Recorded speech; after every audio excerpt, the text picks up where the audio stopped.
Hello students, प्रिय विद्यार्थियों। मैं रमेश कुमार तिवारी, प्रवक्ता Shri Verde Jain inter college Lalitpur, आपके हिंदी विषय के द्वितीय खंड अनिवार्य संस्कृत से ऋतुवर्णनम का आज अनुवाद आपको मैं सिखाऊंगा। ऋतुवर्णनम अध्याय के 3 खंड में वर्षा ऋतु, हेमंत ऋतु और बसंत ऋतु की सुंदरता से संबंधित श्लोक हैं। ये सभी श्लोक वाल्मीकि रामायण से लिए गए हैं।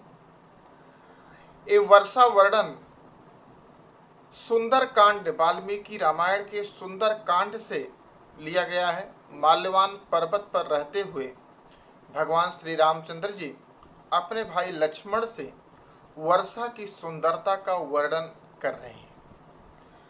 यह श्लोक आपकी बोर्ड परीक्षा में 7 नंबर का अनुवाद इससे पूछे जाते हैं।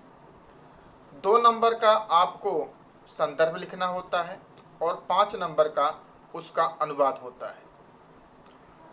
संदर्भ इसका आप लिखेंगे प्रस्तुत श्लोक या प्रस्तुत संस्कृत श्लोक हमारी पाठ्य पुस्तक हिंदी के द्वितीय खंड अनिवार्य संस्कृत के ऋतुवर्णनम पाठ के वर्षा खंड से लिया गया है। प्रस्तुत श्लोक में भगवान श्री राम लक्ष्मण से वर्षा ऋतु की सुंदरता का वर्णन कर रहे हैं। तो चलिए हम पहले श्लोक से शुरू करते हैं। वर्षा ऋतु की सुंदरता। स्वनैर्घनानां प्लोगः प्रबुद्धा विहाय निद्रां चिरसन्निरुद्धाम् अनेक रूपा कृतिवर्णनादाः नवाम्बुधाराभिता नदन्ति।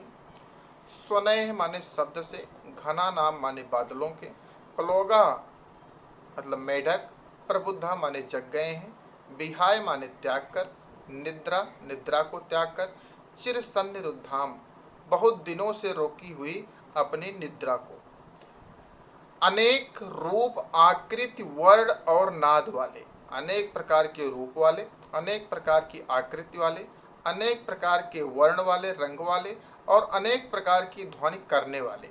कौन? मेढक। नौ नई, अम्ब माने जल, धारा, अभिता चोट खाकर, नदंती नाद कर रहे हैं अर्थात टर टर की ध्वनि निकाल रहे हैं। अब इसका अर्थ समझिए। स्वनैर घना नाम, बादलों के स्वनैह शब्द को सुनकर, उनकी गर्जना को सुनकर, उनकी गगड़ाहट को सुनकर, प्लवगा मेढक, प्रबुद्धा जग गए हैं, विहाय निद्राम चिरसन्निरुद्धाम मेढक शीत निद्रा में चले जाते हैं तो काफी दिन तक सोते रहते हैं। तो उस जब बरसात आती है तो पुनः वो जग जाते हैं। तो उस चिरसन्निरुद्धाम काफी दिनों से रोकी हुई अपनी निद्रा को त्याग कर, बादलों के गड़गड़ाहट को, गर्जना को सुनकर मेढक अब जग गए हैं। कौन से मेढक? अनेक रूप आकृति वर्ण नादा, अनेक प्रकार के रूप वाले, अनेक प्रकार की आकृति वाले, अनेक प्रकार के वर्ण या रंग वाले तथा अनेक प्रकार की नाद करने वाले, ध्वनि करने वाले मेढक अनेक दिनों से काफी दिनों से रोकी हुई अपनी निद्रा को त्याग कर, बादलों की गड़गड़ाहट को, गर्जना को सुनकर अब जग गए हैं तथा नौ अम्बुधारा अभियता, नवीन वर्षा की धारा से चोट खाकर नदंती अब नाद कर रहे हैं, अपने टटराहट की ध्वनि निकाल रहे हैं। स्वनैर घनानां प्लोगा प्रबुद्धा विहाय निद्रां चिरसन्निरुद्धां अनेक रूपा कृतिवर्णनादा नवाम्बुधारा भिता नदंती। अनेक दिनों से, काफी दिनों से अपनी रोकी हुई निद्रा को बादलों की गड़गड़ाहट के कारण, बादलों की गर्जना के कारण त्याग करके मेढक अब जग गए हैं। अनेक रूप आकृति और वर्ण और नाद वाले मेढक नई जलधाराओं की चोट खाकर अब विभिन्न प्रकार के टरटराहट की ध्वनि निकाल रहे हैं। अगला श्लोक। मत्ता गजेंद्रा मुदिता गवेंद्रा बनेषु विक्रांत तरा मृगेंद्रा रम्या नगेन्द्रा निभृता नरेन्द्रा प्रकीर्तितो वारिधरे सुरेन्द्रा। इस वर्षा के कारण मत्तः गजेंद्रा, गजेंद्र माने हाथी, हाथी मस्त हो गए हैं। मुदिता गवेंद्रा और साढ़, गवेंद्र माने साढ़, साढ़ मुदिता प्रसन्नचित हैं। बनेशु विक्रांत तरा मृगेंद्रा, मृगेंद्र माने सिंह, और सिंह अब और अधिक शक्तिशाली हो गए हैं, क्योंकि अब उन्हें शिकार ढूंढने के लिए बहुत अधिक परिश्रम नहीं करना पड़ रहा है। रम्या नगेंद्रा, नगेंद्र माने पर्वत, और पर्वत भी अब बहुत ही अधिक सुंदर दिखलाई पड़ने लगे हैं। निभृता नरेंद्रा, और नरेंद्र माने राजा भी अब शांत हो गए हैं, अर्थात उद्यम रहित हो गए हैं। ना तो उन्हें किसी युद्ध का भय रह गया है, ना उन्हें कहीं और युद्ध करने जाना है। इस प्रकार से प्रकीर्तितो वारिधरे सुरेंद्रा, सुरेंद्र माने इंद्र, वारिधरे, वारी माने जल, धरे माने धारण करने वाले, जल को धारण करने वाले बादलों के स्वामी इंद्र प्रकीर्तितो वर्षा से विभिन्न प्रकार की क्रीड़ा कर रहे हैं। मत्ता गजेंद्रा, हाथी मस्त हो गए हैं, क्योंकि हाथी पानी के द्वारा विभिन्न प्रकार से पानी से जल से क्रीड़ा करते हैं। मुदिता गवेंद्रा, साढ़ प्रसन्नचित हैं, अब उन्हें खाने पीने के लिए बहुत अधिक नहीं भटकना पड़ रहा है। बनेशु विक्रांत तरा मृगेंद्रा, और सिंह भी वन में रहकर और अधिक शक्तिशाली हो गए हैं, क्योंकि उन्हें भी शिकार के लिए बहुत अधिक नहीं दौड़ भाग करनी पड़ रही है। अब जंगल के जानवर बहुत अधिक नहीं भाग सकते, इसलिए उनका शिकार आसान हो गया है। रम्या नगेंद्रा, और पर्वत, नगेंद्र माने पर्वत भी अब सुरम्य सुंदर दिखलाई पड़ रहे हैं। निभृता नरेंद्रा, नरेंद्र अर्थात राजा, पृथ्वी के राजा भी निभृता मतलब शांत या उद्यम रहित हो गए हैं। ना तो उन्हें युद्ध का खतरा है और ना उन्हें कहीं युद्ध के लिए जाना है। और इस प्रकार से बादलों के स्वामी इंद्र, वारिधरे सुरेंद्रा, बादलों के स्वामी इंद्र विभिन्न प्रकार से तेजी से वर्षा करके क्रीड़ा कर रहे हैं। अगला श्लोक, वर्षा प्रवेगा विपुला पतन्ति प्रवान्ति वाताः समुदीर्णवेगा प्रनष्टकूला प्रवहन्ति शीघ्रं नद्यो जलम विप्रतिपन्न मार्गाः। वर्षा प्रवेगा, वर्षा वेग के साथ, विपुला अत्यधिक मात्रा में, पतंति माने हो रही, अर्थात मूसलाधार वर्षा हो रही है। प्रवान्ति वाता समुदीर्ण वेगा, प्रवान्ति वाता, प्रवान्ति माने बह रही है, वात माने हवा, हवा बह रही है। समुदीर्ण वेगा, अत्यधिक वेग के साथ हवा भी बह रही है। प्रनष्ट कूला, अपने कूल को, अपने किनारों को तोड़कर, प्रनष्ट नष्ट करके तोड़कर, प्रवहंती बह रही है। शीघ्रम नद्यो जलम, नदी का जल अत्यधिक शीघ्रता के साथ अर्थात अत्यधिक प्रवाह के साथ नदी का जल बह रहा है।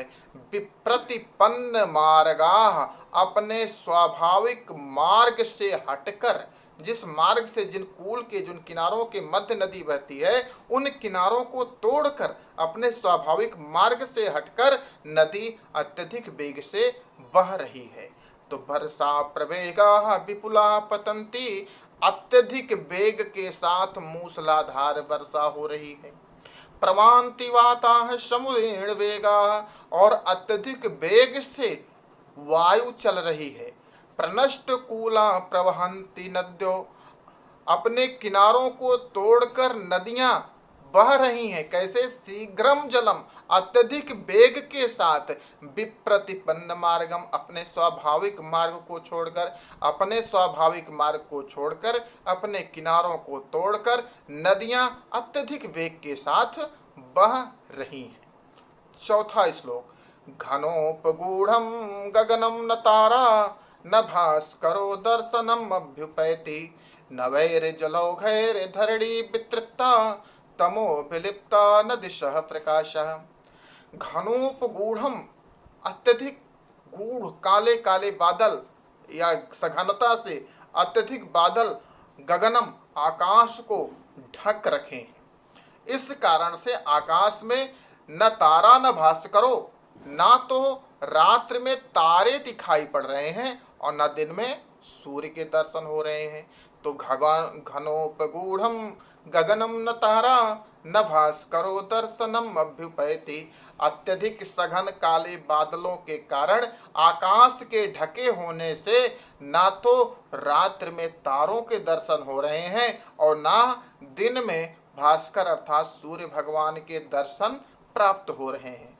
नवैर जलोर्घैर धरणी वितृप्ता, और नई जल धाराओं के कारण धरणी यह पृथ्वी जल से पूर्ण रूप से वितृप्ता, पूर्ण रूप से भरी हुई चारों तरफ दिखाई पड़ रही है। अर्थात नवीन जल धाराओं के कारण पृथ्वी सब में चारों तरफ जल ही जल दिखाई पड़ रहा है, पृथ्वी के भूमि के दर्शन नहीं हो रहे हैं। तमो विलिप्ता न दिशा प्रकाशः, अंधकार से व्याप्त दिशाएं, तमो विलप्ता न दिशा, अंधकार से व्याप्त दिशाएं प्रकाशित नहीं हो रही है। न प्रकाशः तमो विलप्ता दिशा न प्रकाशः, अंधकार से व्याप्त दिशाएं प्रकाशित नहीं हो रही, अर्थात यहाँ पर दिशाओं का ज्ञान भी नहीं हो रहा है। तो घनोपगूढ़म गगनम न तारा न भास्करो दर्शनम अभ्युपैति। अत्यधिक सघन काले बादलों से ढके होने के कारण, आकाश के ढके होने के कारण ना तो रात्रि में तारे दिखाई पड़ रहे हैं और ना दिन में सूर्य भगवान के दर्शन हो रहे हैं।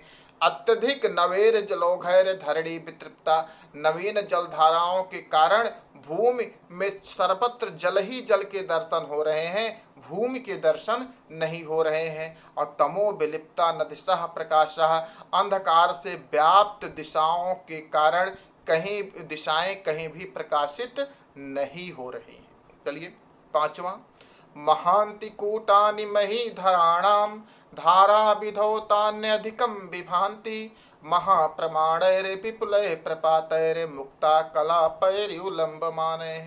महांति कूटानि, कूट माने पर्वत शिखर, महांति कूटानि बड़े बड़े पर्वत शिखर, महीधराणाम धारा विधौतान अधिकम विभान्ति, इस महीधराणाम इस पृथ्वी पर स्थित बड़े बड़े पर्वत शिखर धारा विधौता जलधाराओं के कारण विधौता धुल दिए गए हैं, जल धाराओं के कारण धुले हुए होने के कारण अन्यधिकम विभांति अत्यधिक शोभायमान हो रहे हैं। और महाप्रमाणैर विपुलैः, अत्यधिक प्रमाण में अत्यधिक चौड़े चौड़े या अधिक मात्रा में प्रपात जलप्रपात के कारण जो बड़े बड़े ऊंचे पर्वत शिखरों से जलप्रपात अत्यधिक मात्रा में नीचे की तरफ बह रहा है, वो जलप्रपात नीचे की तरफ गिरता हुआ ऐसा प्रतीत हो रहा है जैसे मोतियों की माला ऊंचे ऊंचे पर्वत शिखरों से लटका दी गई हो और दूर से देखने पर वो शोभायमान प्रतीत हो रही है। तो महाप्रमाण अत्यधिक चौड़े चौड़े विपुल प्रपात अत्यधिक मात्रा में बहते हुए जल प्रपातों से मुक्ता कला पैर्युलंब माने, ऐसा प्रतीत हो रहा है कि जैसे लंबी लंबी, लंब माने लंबी लंबी मोती की लड़ियां पर्वत शिखरों से नीचे की तरफ लटका दी गई हों और वह अधिक शोभायमान हो रही हैं। इस प्रकार से ये 5 श्लोक वर्षा ऋतु के हैं। चलिए हम अगला हेमंत ऋतु पर चलते हैं। हेमंत ऋतु के 4 श्लोक हम आपको उसका अनुवाद सिखाते हैं। हेमंत ऋतु। प्रिय छात्रों, इस प्रकरण के श्लोक वाल्मीकि रामायण के अरण्य कांड से लिए गए हैं। पंचवटी में रहते हुए राम अपने भाई लक्ष्मण से हेमंत ऋतु की सुंदरता का वर्णन कर रहे हैं। इसका संदर्भ आप लिखोगे कि प्रस्तुत संस्कृत श्लोक हमारी पाठ्य पुस्तक हिंदी के द्वितीय खंड अनिवार्य संस्कृत में संकलित ऋतु वर्णनम नामक अध्याय के हेमंतः नामक खंड से अवतरित है। तो चलिए इसका हम अनुवाद सीखते हैं। अत्यंत सुख संचारा मध्याह्ने अस्पष्टता सुखा, दिवसा शुभगादित्या छाया सलिल दुर्भगा। हेमंत ऋतु जिसमें शीत होती है, ठंड होती है, उस हेमंत ऋतु में अत्यंत सुख संचारा मध्याह्ने, मध्याह्न के समय, दोपहर के समय आना जाना, संचारा मतलब संचरण करना, आना जाना, एक स्थान से दूसरे स्थान पर भ्रमण करना सुखप्रद होता है। मध्याह्न में, हेमंत ऋतु में एक स्थान से दूसरे स्थान पर संचरण करना, भ्रमण करना अत्यंत सुख को प्रदान करने वाला होता है। और मध्याह्नी अस्पष्टता सुखा, और मध्याह्न में सूर्य की धूप स्पर्श में बहुत भी सुख कारक है, सुख प्रदान करने वाली महसूस होती है। दिवसः सुभग आदित्य, और दिन में सुभग सुखप्रद लगते हैं। कौन? आदित्य, सूर्य। सूर्य का निकलना और सूर्य की धूप का स्पर्श करना दिन में हमें सुखप्रद महसूस होता है। लेकिन छाया और सलिल, छाया में रहना और सलिल और जल का स्पर्श करना दुर्भगा, कष्ट प्रद महसूस होता है। अत्यंत सुख संचारा, मध्याह्ने स्पर्शता सुखा, दिवसा सुभगादित्या, छाया सलिल दुर्भगा। हेमंत ऋतु में मध्याह्न के समय एक स्थान से दूसरे स्थान पर भ्रमण करना सुखप्रद, अत्यंत सुखप्रद होता है। और सूर्य की धूप का स्पर्श प्राप्त करना भी सुखप्रद रहता है। दिवसः सुभग आदित्य, दिन सूर्य के कारण तो बहुत ही सुखप्रद महसूस होते हैं, किंतु रातें या छाया और सलिल और जल का स्पर्श करना दुर्भग, कष्टप्रद महसूस होता है। चलिए अगले हेमंत ऋतु के अगले श्लोक पर। खरजूर पुष्पाकृतिभिः शिरोभिः पूर्ण तण्डुलैः शोभन्ते किंचिदालम्बः सालयः कनक प्रवाह। खरजूर पुष्पाकृतिभिः, खजूर की पुष्पों की आकृति वाले, शिरोभिः धान, पूर्ण तण्डुलैः पूर्ण चावलों से भरे हुए, शोभन्ते शोभायमान होते हैं, किंचिदालंबा थोड़े से झुके हुए, सालयः धान, कनक प्रवाह स्वर्ण की कांति वाले, सुनहरी कांति वाले। खरजूर पुष्पाकृतिभिः शिरोभिः पूर्ण तण्डुलैः शोभन्ते किंचिदालंबः सालयः कनक प्रवाह। खजूर पुष्पों की सी आकृति वाले तथा कनक प्रभा सुनहरी कांति वाले, शिरोभिः पूर्ण तण्डुलैः धान की बालियां पूर्ण चावलों से भरी हुई, शोभन्ते किंचिदालंबा थोड़ी सी झुकी हुई, शोभायमान होती हैं, क्योंकि इस शीत ऋतु में ही धान, हेमंत ऋतु में ही धान जो है, धान की बालियां पकनी शुरू हो जाती हैं। तो वो खरजूर पुष्प आकृति भी, खजूर के पुष्प की आकृतियों के समान वो कनक प्रभा सुनहरी शोभा वाली, सुनहरी कांति से युक्त थोड़ी सी झुकी हुई शोभायमान होती हैं। अगला श्लोक। एते ही समुपासीना विहगा जलचारिणः न औगाहन्ति सलिलं प्रगल्भा इवाहम्।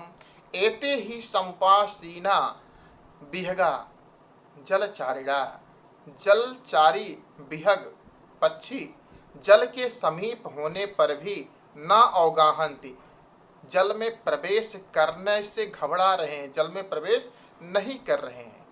न औगाहन्ति सलिलम, एते ही समुपासीना विहगा जलचारिणा, जल में रहने वाले पक्षी भी जल के समीप होते हुए भी जल में न औगाहन्ति, जल में प्रवेश नहीं कर रहे हैं, जल में स्नान नहीं कर रहे हैं।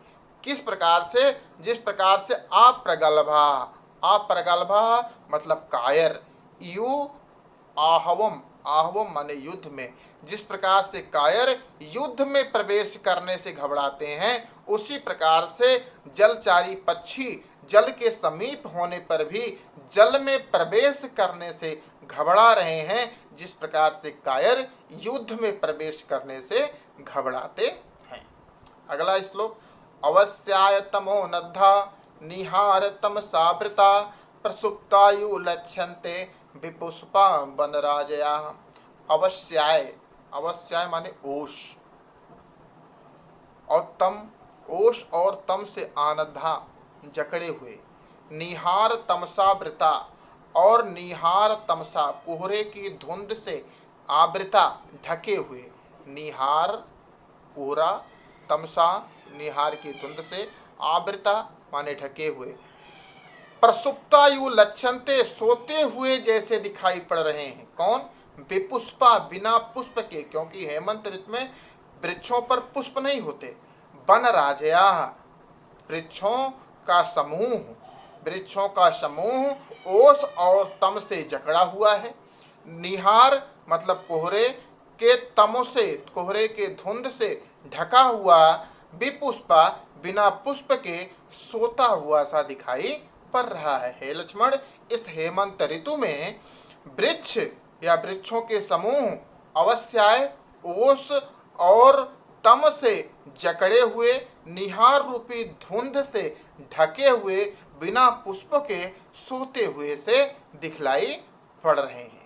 तो इस प्रकार से ये हेमंत ऋतु का 4 श्लोक थे। हेमंत ऋतु का अनुवाद के बाद अब हम आप लोगों को सिखाते हैं बसंत ऋतु। प्रिय छात्रों, यह बसंत प्रसंग वाल्मीकि रामायण के किष्किंधा कांड से लिया गया है। सीता को खोजते हुए राम जब पंपा सरोवर के पास पहुंचते हैं तो वहां पर लक्ष्मण से बसंत ऋतु की सुंदरता का वर्णन करते हैं। इसका आप लोग संदर्भ लिखोगे। प्रस्तुत संस्कृत श्लोक हमारी पाठ्य पुस्तक हिंदी के द्वितीय खंड अनिवार्य संस्कृत में संकलित ऋतुवर्णनम नामक अध्याय के बसंत नामक खंड से अवतरित है। ये इतना ही लिख देना, आपके लिए 2 नंबर का पूरा हो जाएगा। चलिए अब हम अनुवाद इसका सीखते हैं। सुखानिलोयम सौमित्रे कालः प्रचुर मन्मथः गंधवान सुरभिर्मासो जात पुष्प फल द्रुमः। सुख अनिलो अयम, अनिल माने वायु, सुखप्रद वायु वाला यह क्या? बसंत का महीना, यह काल। हे सौमित्र, हे लक्ष्मण, सुखप्रद वायु वाला यह बसंत का समय, बसंत का काल, प्रचुर मनमथा, मनमथ किसका नाम है? कामदेव का। तो प्रचुर मनमथा अत्यधिक कामोद्दीपक है, अत्यधिक काम को बढ़ाने वाला है। गंधवान सुरभिर्मासो, गंधवान सुगंधित वायु से युक्त यह सुरभिर्मासो, यह चैत का महीना, सुरभिर्मासो या बसंत का महीना, चैत माह को ही बसंत माह कहा जाता है। यह सुरभिर्मासो, यह चैत का महीना, जात पुष्प फल द्रुमः, द्रुम माने वृक्ष, वृक्षों में, जात माने लग गए हैं क्या? पुष्प और फल, पुष्प और फल वृक्षों में लग गए हैं। हे लक्ष्मण, सुखप्रद वायु वाला वसंत का यह मास प्रचुर मनमथा अत्यधिक कामोद्दीपक है। गंध युक्त वायु से युक्त यह चैत्र का महीना, इस चैत्र के महीने में वृक्ष पुष्प और फलों से लदे हुए दिखाई दे रहे हैं। अगला, पश्य रूपाणि सौमित्रे वनानां पुष्पशालिनां सृजतां पुष्प वर्षाणि वर्षम तोयम उचामिव। पश्य रूपाणि सौमित्रे, हे सौमित्र, हे लक्ष्मण, पश्य रूपाणि, इस सुंदरता को देखो। किसकी सुंदरता को? वनानां, वनों की इस सुंदरता को देखो। पुष्पशालिनां, पुष्पों से लदे हुए इन वनों की सुंदरता को देखो। सौमित्रे पश्य रूपाणि वनानां पुष्पशालिनां, हे सौमित्र, हे लक्ष्मण, इस पुष्प से लदे हुए वनों की सुंदरता को देखो, क्योंकि ये सृजताम पुष्प वर्षाणी, जब हल्की सी हवा भी चलती है तो जिस प्रकार से वर्षा ऋतु में वर्षा होती है, उसी प्रकार से हल्की सी हवा चलने पर इन वृक्षों से, चूंकि ये वृक्ष पुष्प से लदे हुए हैं, तो ये वृक्ष पुष्प की वर्षा करते हैं। तोयम उचाम्यु, जिस प्रकार से वर्षा ऋतु में, तोय माने पानी, जिस प्रकार से वर्षा ऋतु में जल की वर्षा होती है, उसी प्रकार से हल्की सी हवा के प्रवाह से ही ये वृक्ष पुष्प की वर्षा करते हैं। इसलिए सौमित्रे पश्य रूपाणी बुनान बनानाम पुष्पशालिनाम सृष्टाम पुष्प वर्षाणी वर्षम तोयम उचाम्यु। हे सौमित्र, हे लक्ष्मण, पुष्प से लदे हुए इस वन की सुंदरता को देखो। जिस प्रकार से वर्षा ऋतु में जल की वर्षा होती है, उसी प्रकार से हल्की सी वायु के प्रवाह से ये वृक्ष भी पुष्प की वर्षा करते हैं। अगला श्लोक, प्रस्तरेषु च रम्येषु विविधाः कानन्द्रुमाः वायुवेग प्रचलिताः पुष्पैर्विकरन्ति गाम्। प्रस्तरेषु च रम्येषु, हे लक्ष्मण, इन सुंदर शिलाखंडों पर, प्रस्तरेषु च रम्येषु, इन सुंदर सुंदर शिलाखंडों पर उगे हुए विविधा कानन्द्रुमाः, उगे हुए विभिन्न प्रकार के जंगली वृक्षों को देखो। वायु वेग प्रचलित, जब वायु वेग से चलती है तो पुष्पैर विकरंति गाम, गाम माने होता है पृथ्वी, तो ये कानन्द्रुम, ये जंगली वृक्ष पृथ्वी पर अपने पुष्पों को बिखेर देते हैं, अर्थात पृथ्वी की भी सुंदरता में वृद्धि उत्पन्न कर देते हैं। हे लक्ष्मण, प्रस्तरेषु च रम्येषु विविधः कानन्द्रुमाः, इस सुंदर सुंदर शिलाखंडों पर उगे हुए इन सुंदर सुंदर जंगली वृक्षों को देखो, जो कि पुष्प से लदे हुए हैं। जब वायु वेग के साथ प्रचलिता बहती है तो ये जंगली वृक्ष अपने पुष्पों को विकरंति गाम, पृथ्वी पर बिखेर देते हैं और पृथ्वी की भी सुंदरता को बढ़ा देते हैं। 13वां श्लोक, अमी पवन विक्षिप्ता विनदंती उपादपाः खटपदैर अनुकूजद्भि वनेषु मदगन्धिषु। अमी पवन विक्षिप्ता विनदन्ति उपादपाः, जब पवन अत्यधिक तीव्र गति से चलती है तो खटपदैर अनुकूजद्भि, खटपद किसको कहते हैं? भौरे को। भौरों के गुंजार के कारण, कूजद्भि भौरों के गुंजार के कारण वृक्ष भी वायु के चलने के कारण जो वृक्षों में ध्वनि उत्पन्न होती है, वो खटपदों अर्थात भौरों के गुंजार से ऐसा प्रतीत होता है कि बिनदंती पादपाः, ये पादप ही नाद कर रहे हैं, ध्वनि कर रहे हैं। अमी पवन विक्षिप्ता बिनदंती उपादपाः खटपदैर अनुकूजद्भि वनेषु मदगन्धिषु, वनों में अपनी गंध को फैलाने वाले ये पादप जब पवन विक्षिप्ता वायु से हिलाए जाते हैं तो खटपद अर्थात भौरों के गुंजार के कारण ऐसा प्रतीत होता है कि ये सुंदर संगीत गा रहे हैं। सुपस्फुतांस्तु पश्येतान् कर्णिकारान् समन्ततः हाटक पथ सच्छन्नान नरान पीतांबरान्यु। हे लक्ष्मण, पश्येतान देखो, सुपुष्पितांस्तु कार्णिकारान, कार्णिकारान माने कनेर के वृक्ष आप लोगों ने देखे होंगे, उसमें पीले पीले सुंदर सुंदर फूल लगते हैं। तो कार्णिकारान समन्ततः, चारों ओर फैले हुए इन सुपुष्पितांत सुंदर सुंदर पुष्प से लदे हुए इन कनेर के वृक्षों को देखो। हाटक प्रति सच्छन्नान नरान पीतांबरान्यु, इन्हें देखकर ऐसा प्रतीत होता है कि जैसे कि हाटक प्रति सच्छन्नान, सुंदर स्वर्ण आभूषणों को पहने हुए या सुंदर स्वर्ण आभूषणों से लदा हुआ कोई व्यक्ति पीतांबर ओढ़े बैठा हुआ हो।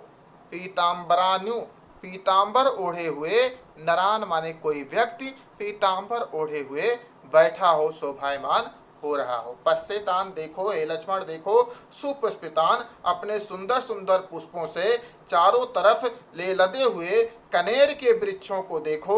ऐसे इन्हें देखकर ऐसा प्रतीत होता है कि जैसे स्वर्ण आभूषणों को पहने हुए या स्वर्ण आभूषणों से लदा हुआ कोई व्यक्ति पीतांबर ओढ़े हुए बैठा सुंदर प्रतीत हो रहा हो।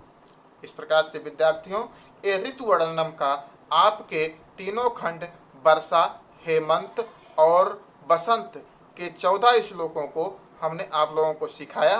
आप लोग इसे सीखिएगा, पुनः अपनी पुस्तक में इसको पढ़कर इसके अर्थ को समझिएगा, जिससे आने वाली बोर्ड परीक्षा में आपको अच्छे अंक प्राप्त हो सकें। इन्हीं शुभकामनाओं के साथ इस लेसन की मैं समाप्ति करता हूँ।